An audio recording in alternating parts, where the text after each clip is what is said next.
And a good morning on this early Friday morning, the 9th of February 2024. If you're Tony Khan in AEW, you're shouting out from the mountaintops, here comes the money! Here comes the money! All right, now not that money. That's a different money, though. Different money.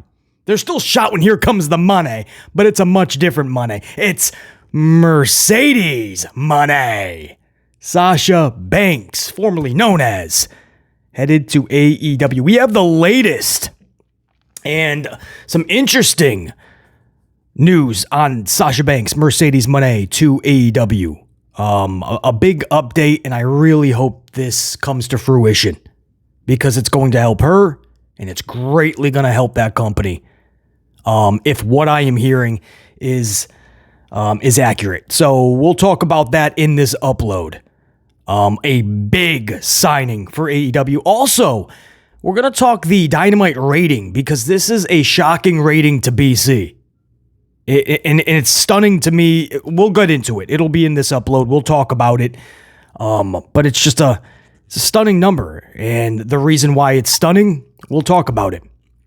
We're also going to talk two big contracts for WWE that are coming to a close. Now, are they going to re-sign? That's up in the air, man. There's always, until the last I's are dotted and last T's are crossed, you can never say anything is official, right? We just found that out with Mercedes in her talks with WWE. We heard they were this close, and it went the opposite way. So these two names, it's pretty important because this could be one of your WrestleMania main events. And both dudes have a contract expiring that has not yet been signed or re-signed or extended or however they want to phrase it. These two dudes could be going into Mania in the main event and not even have a contract afterwards. We'll talk about who those two individuals are in a scenario where one or both could leave WWE. So that's all coming up, guys. Not a lot of time to waste. So let's get into it. We'll start with Mercedes Moné Sasha Banks. We are hearing she has been on the AEW payroll for a while now. And that goes in lockstep with TK's big announcement this past week on Dynamite. That's right. If you missed the show and you just didn't hear about it, it was one of the TK big announcement weeks this week. I always have a lot of fun with these. They're funny, man. And TK knows we have a lot of fun with him, so I think he enjoys announcing the big announcements, and he still feels they can pop a rating. Did this announcement pop a rating? We'll go over it in a little bit. Again, this is a number that stunned BC, and you may be stunned as to why. But we'll go over that in a few minutes. But he still feels they can pop a rating. And he's got to know. I think he knows we have a lot of fun with these because usually these big announcements are not big at all, right? It's something that could be and should be stuffed on a press release and sent out at 11 a.m. from the company.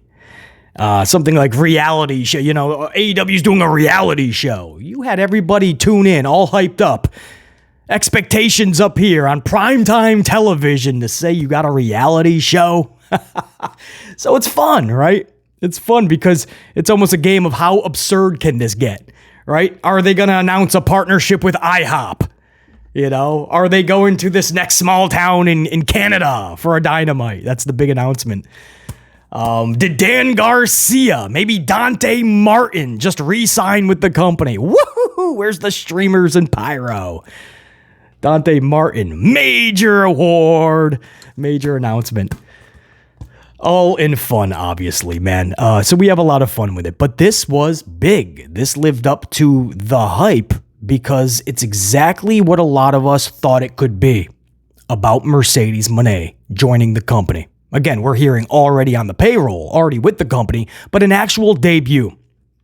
Now, you didn't get the actual name drop, right? Mercedes Moné. And it ain't going to be Sasha Banks, by the way. It's going to be Mercedes, more than likely.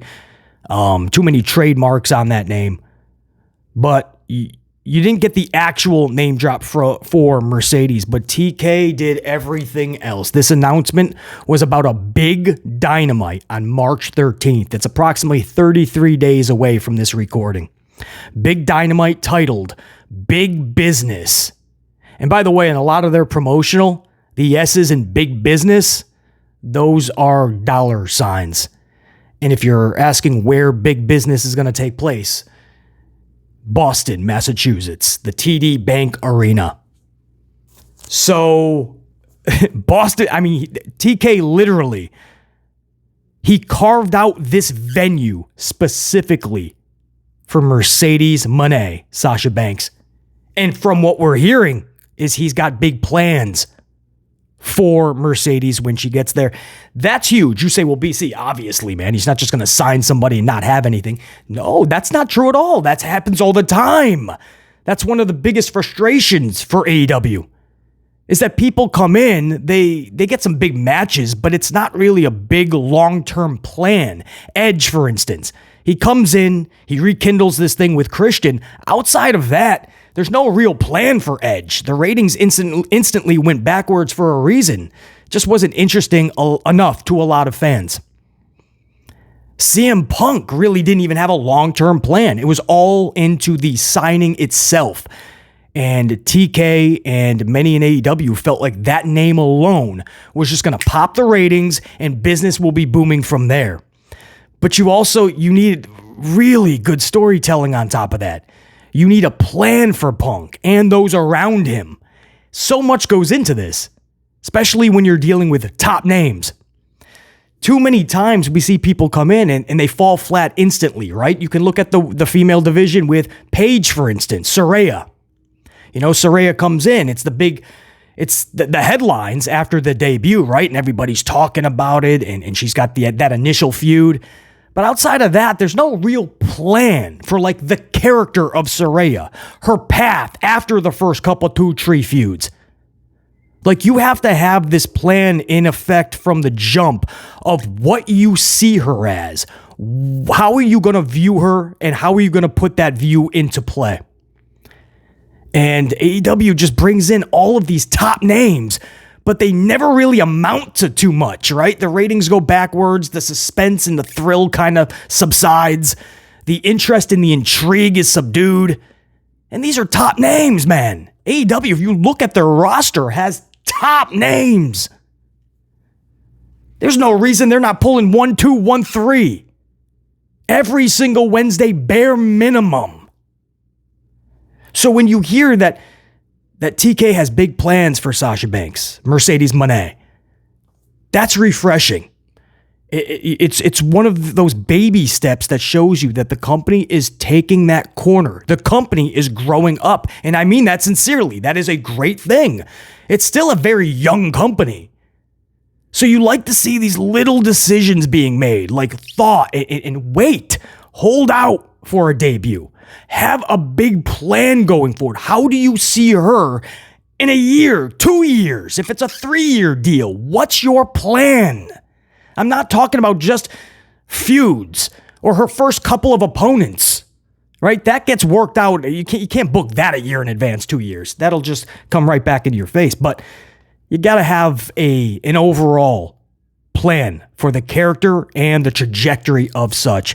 This is big.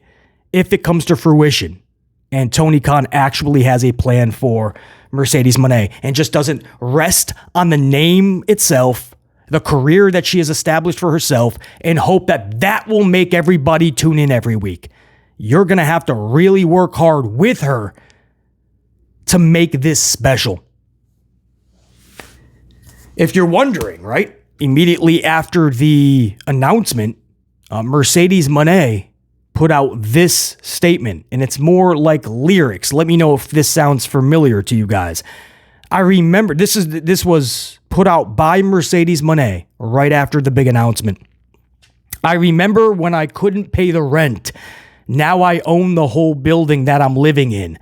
Sky's the limit when you're never giving in. You get in, you ride it out, and you don't look back again. Sounds familiar. That's her Sasha Banks theme song from WWE. Lyrics that obviously she has said many times really mean so much to her. That was put out right after the announcement. So this isn't just teasing by Mercedes. This is what's happening.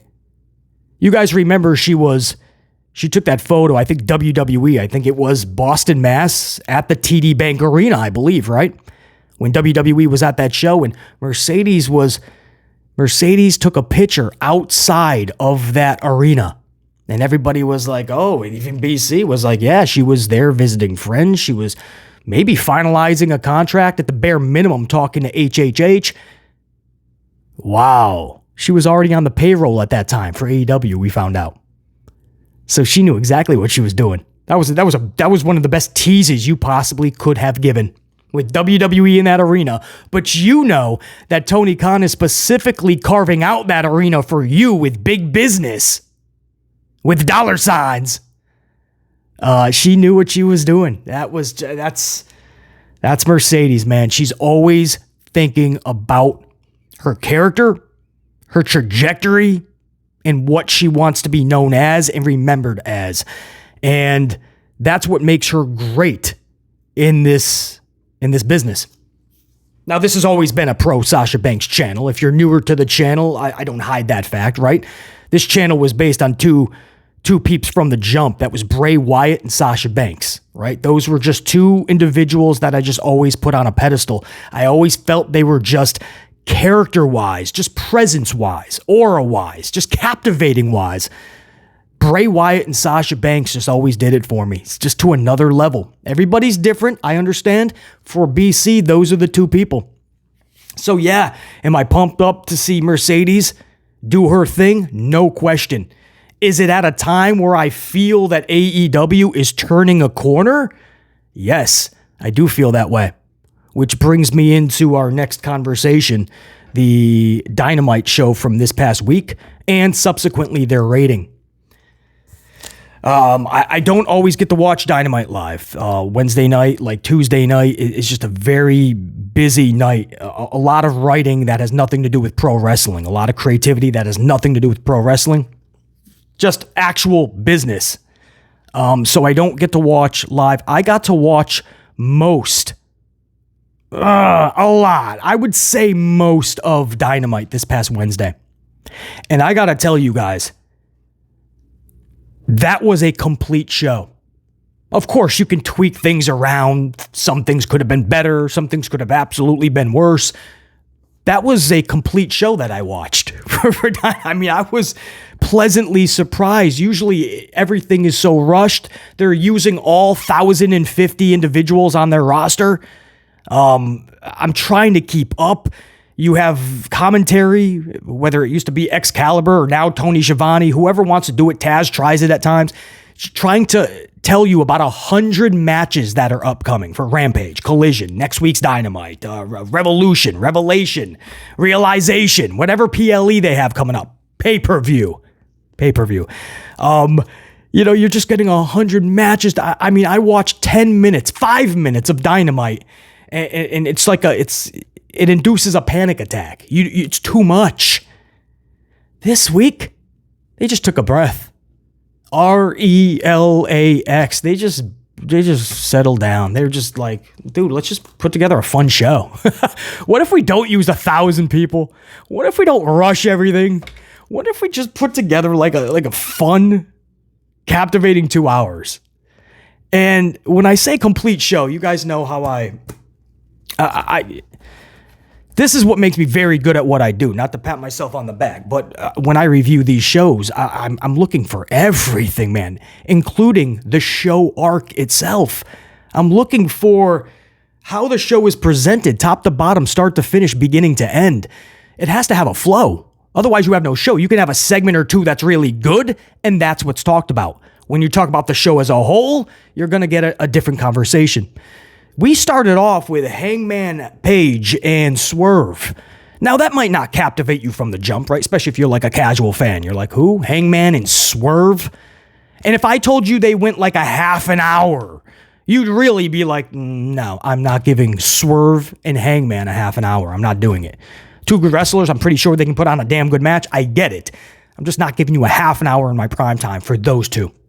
But what if I told you that match was absolutely fantastic? Like, there was not a way BC could. I saw the whole match, and I probably shouldn't have. It did back me up on some of my side work, but there's no way I could like switch or concentrate on other business. I mean, the match was too good. The mannerisms, the expressions, the selling points they sold. Obviously, it's a half an hour match. They were going the limit. So you have to do a lot of selling, right? Give yourself a breather. But all the false finishes, why we see too many in pro wrestling today for this type of match, it was absolutely warranted. My two little critiques, one would be maybe too many false finishes toward the end, because it could have crossed the line to silly, right? At some point, either one of them would have been put away. Like, we started tapping into, like, they're the Undertaker territory, right? Where only the Undertaker is sitting up from some of this stuff. That's how vicious these moves were, right? I mean, these people were going head first into the canvas, the ring apron on the outside, head first through tables on the outside. I don't know, man. Like it reached a point where BC was like, "All right, you guys, stop, just wrestle to." I know you're going toward that time limit, but like ease up a little bit on the false finishes because it's gonna start not making any sense. And my other small critique would have been when Swerve went for that stomp from the top rope and he busted up his ankle, right? And he was selling it beautifully.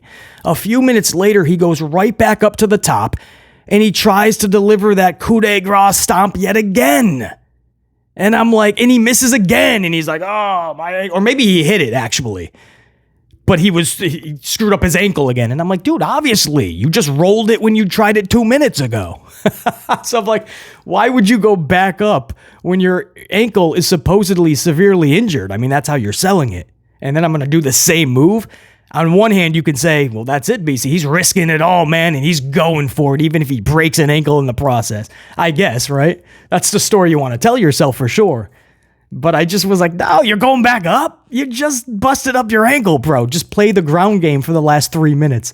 Those are my small critiques. Otherwise, this match was so much fun, and I love the overbooking at the end, right? They both go to the time limit. The crowd is like, what the that was so good, and you stop like that? But the way that it was done was great. Swerve gets on the mic and says, nah, Hangman, you know how this has to play out. 5 more minutes. And Hangman is looking at him like he can't even get up. Hangman just like, he just went to war. And he gets a mic and he says, nah, you had to beat me to get your title shot. You had to beat me. You didn't. You don't get more time. And he walks out. Tony Schiavone stops him after about 30 seconds when he's halfway up the ramp. And he says, hold up. I just got word from Tony Khan. Both Swerve and you, Hangman, will be in that title match with Joe. So you didn't get the 5 more minutes, and I'm okay with that. And I don't like multi-man schmaz matches, triple threats, fatal 4-ways. I feel we see too many of them. But if you're going to do it in a fun way, Tony Khan had the recipe on Wednesday night. I just thought the match itself was so damn good. And everything that happened after the bell rang, it was captivating, man. I was into it. I'm like, where are they going with this? Plot twist! I thoroughly enjoyed it. Now, when I say I didn't get to catch the whole show, but I caught most, so I can't speak on maybe a segment, maybe that was after that, or maybe a segment or two, an hour or two, but I know that when I was able to tune back in, Toni Storm was in the middle of the show, and her character presentation is top-notch. Toni Storm's been on Cloud 9 as of late. So I tune in, and you got the black and white entrance, and Toni Storm's going for, and I just love the positioning of that female match. You know, just don't stuff it right before a main event with like 15 minutes left in the show. I mean, you had ample time, and I just felt it was perfectly placed for that Toni Storm match.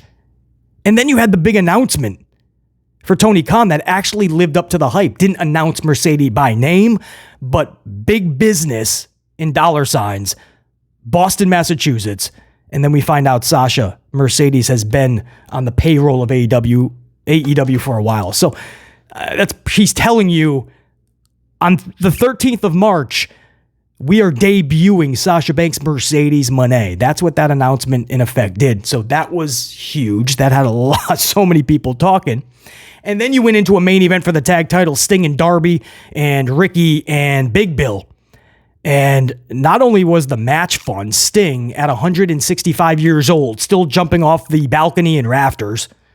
And it takes him so long. It took him like 3 minutes to get up. And then he's shaking his knees out and stuff, right? He probably hears like cracking and breaking in there. He's shaking them off. And after about 5 minutes, he realizes, I think I'm all right. And he does his Sting, his Ultimate Warrior Sting beating up the chest. And the crowd is pumped up. But they ended up winning the tag titles. I think that's just an awesome, it just adds so much suspense. Not only is it a really cool thing at the end of Sting's career, as he's retiring in just a few weeks, but on top of that, it adds suspense to everything, right? Well, wait a second. Like Tony Schiavone said, Sting is retiring soon. He's a champion. What are we doing? Is he going to retire a champion? Because that's what I would do, bruh. Nah, BC's got to pass the torch. It's Sting, man. There could be a tag team that could use that victory. I think the Sting retirement takes precedent. Sting's career takes precedent. To have that dude, even though it's a tag title, go out as champion. And for Darby, bro, Darby would do the honorable thing and go, no, you're hanging it up. I'm vacating this title with you, man. We did this together. We ended it together. Nobody ever beat us.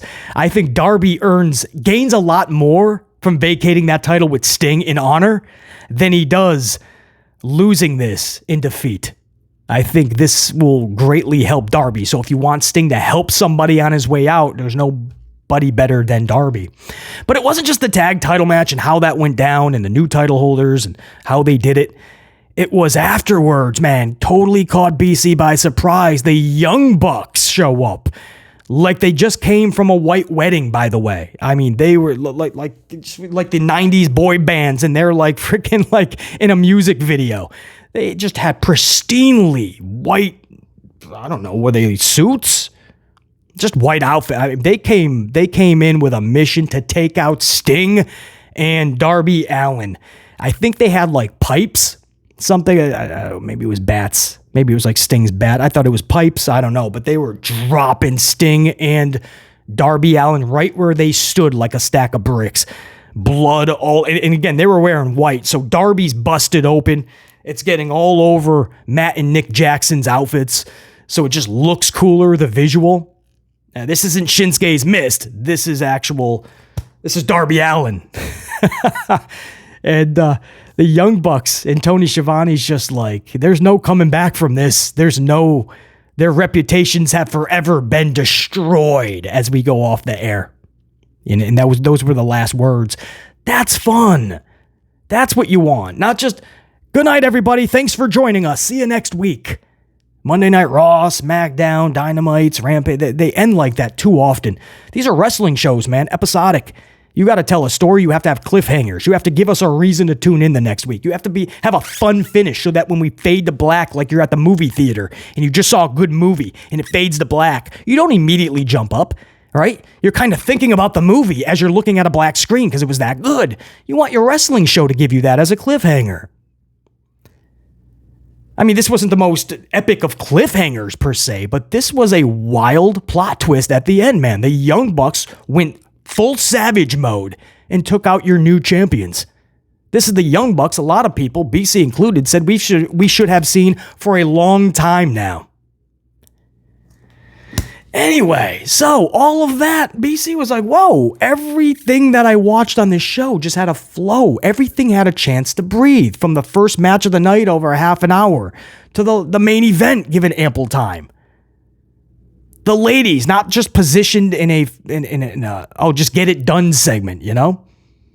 Right there, slap dab in the middle of the show. The big announcement actually lived up to the hype for the most part. Because of what it's alluding to, what we're going to end up getting in 33 days. I mean, this was a complete show. Very good, man. Do that more. Let it breathe. I know you have 1,000+ individuals on your roster. That's one of the biggest problems of AEW, signing everybody. And a lot of the people on the talent is just they're not that captivating. So you turn off a lot of viewers. But on this show, I felt they just had a better direction. Like, okay, we got to just start narrowing it in, right? We have to narrow this down. We have to start focusing more. Like, what are we doing? This can't just be a circus, man. It has to be an actual show. And that's what they produced on Wednesday, man. I'm very, very pleased with what I saw Wednesday, and I hope they do more of that. Give everything ample time to breathe, man. Don't just pile on 100 matches that are announced for the next 2 weeks. Don't try to fit 300 wrestlers on one show. Let it breathe. And then concentrate on doing those smaller number of things more accurately, more better. Many times in life, you're going to find, man, it's quality over quantity. You know, we live in a society where it's more. I get it. But a lot of times you're going to find quality, man. Sometimes less is more. Quality, that's priceless. So then it leads to the rating, right? So BC, man, you're praising this show pretty good. I mean, they must have popped a really big rating. That's what's shocking to BC. It's very surprising to me. They did not. They actually went down in that rating and dangerously close to getting back into the 700,000s. This week's Dynamite pulled 805,000 viewers, down from last week's 818, which was down from the week before's 837,000, which was down from the week before's 891,000. So they're on a full month decline week by week. If you're wondering, the last, you can go 7, 8, let's go just 10 plus, really, even more than the last 10 weeks. But let's just look at the last 10 weeks. They have not been able to even crack 900,000 viewers. It wasn't long ago when their average was at least 950, and we were just talking, how do we get that extra 50,000 to get them over that million? Not just because it's a pretty number, by the way. A million was moved from 1.2. Industry professionals who follow ratings, BC included, had pegged 1.2 to be the bare minimum normal this show should be getting, 1.2. When they were not even coming close, we had to lower that to 1.0. And they just couldn't get there. They're at 950 for so many weeks-ish. That was like their average, and then they dipped under 9, and then 850, and they've never been able to get back to 9. And this show actually should have done it, I felt. A couple of things at play, obviously. Number one, too many fans have walked away, and they don't yet feel there's a reason to come back. That's A. And B, the big announcement is exactly what we thought was going to happen. It's going to start turning people away because they don't want to be fooled a third, fourth, 10th time. So everybody else, BC included, is having fun with this. Tony Khan, I believe, is having some fun with it. There's a lot of fans that are like, nope, I'm going to make sure that I'm not tuning in Wednesday because you're not burning me again. Those are two big I'm serious, guys. That's the only thing you can come with. This is not about sporting events or competition that night. 805,000 the last 10 weeks. They're either in 700 or 800,000 in viewership, guys. That tells you it's not just 1 or 2 weeks. It's not just about competition here and there. You have to somehow get the audience that was once tuning into your show, try to get them back. This is a great first step, Mercedes Moné. And it's even better to hear the report that they have a set plan going forward, not just 1 or 2 feuds when she gets there, and then we'll revisit. We'll have a conversation, come to my office. No, there's a plan finally. This is what you should have had for Punk. This is what you should have had for Edge. And everybody else, even the Sarayas.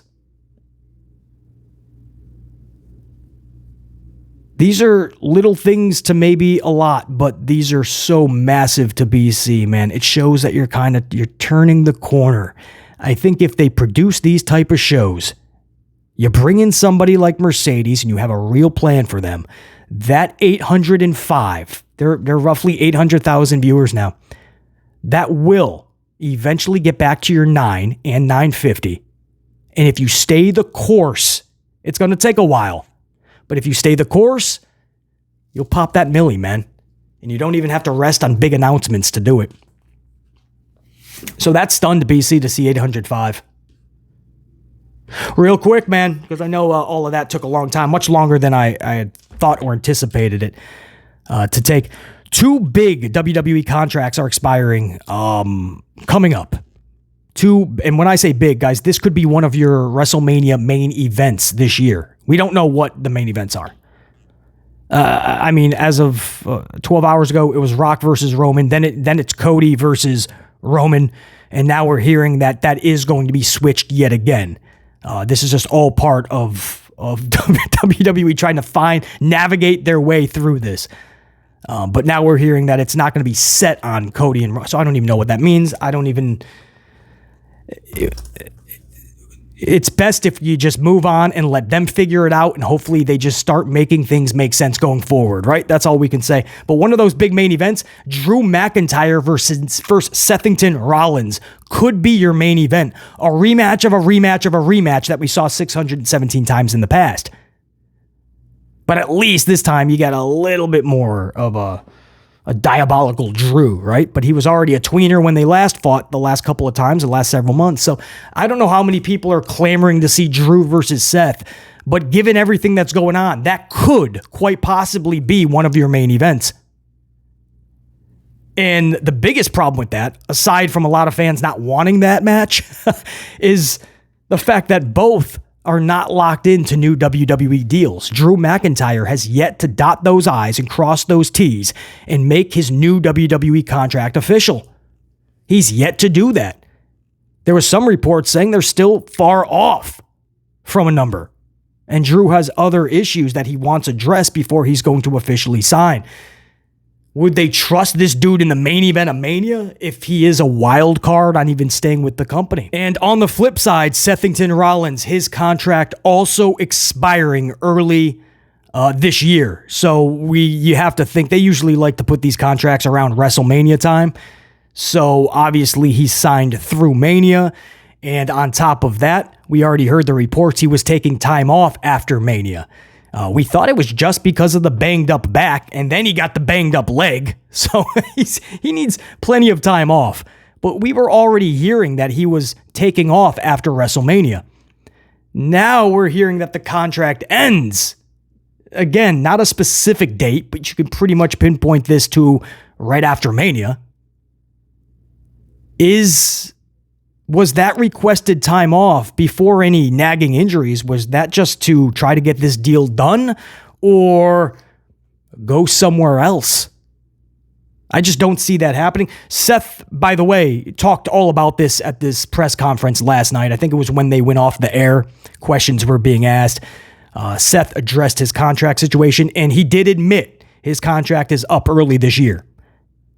But he does expect a new deal to get done. His wife, Becky Lynch, obviously works there. Seth is very happy with the working relationship with WWE. And as a fan, I just don't see him going anywhere. But you always play the what if game. Things happen. If Seth truly feels like his booking is not where he'd like to be. I mean, he already looked like last night. He was clearly the fourth wheel, right? Clearly. And after last night and this whole debacle, a lot of people are thinking even less than they did before of that world title. So if Seth got pissed off to the point, you've seen situations plenty of times where you have a relationship in WWE, but one person goes to like AEW, for instance, right? You see it with Malachi Black, Alistair, and Zelina Vega. And Alistair's like, nah, check you status. Murphy, Buddy Matthews, Buddy Murphy. And Rhea Ripley. And Buddy's like, check you status. Whoever, maybe they were released or they just left. They quit. I forgot which is which. But these are relationships where they said, nah, I'm out. Naomi, Trinity Fatu, and Jimmy Uso. And Naomi was like, I'm out. She went over to TNA Impact at the time, TNA Wrestling.